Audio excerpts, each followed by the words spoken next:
全球棋局世紀大騙案，要理解今次行動有幾犀利，首先要明白成個行動最精彩嘅地方，就係一場橫跨全球嘅世紀大騙案，或者講聲東擊西。行動前夕，全世界嘅軍事觀察家都將目光鎖定喺太平洋。8架 B-14隱形轟炸機喺大量加油機嘅伴隨下，浩浩蕩蕩飛去關島。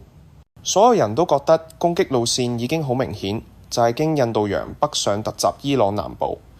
點知呢8架 B-12隻係煙霧彈，係美軍精心佈置嘅前菜。真正嘅主菜係喺地球嘅另一邊悄悄地上台。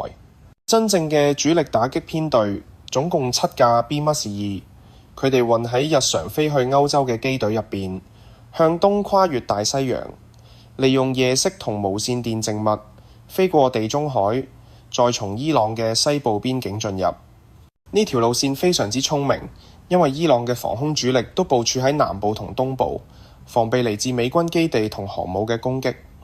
而西部相對係一個盲點，甚至有可能係利用咗以色列空軍之前開闢好嘅相對安全嘅空中走廊。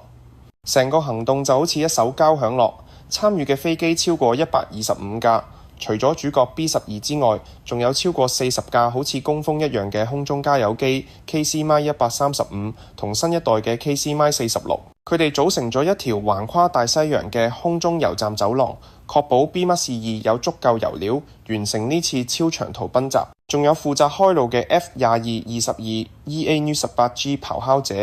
呢啲執行敵防空系統壓制 SEAD 任務嘅戰機，佢哋全程保護住 B-12。結果就係伊朗嘅雷達全程冇反應，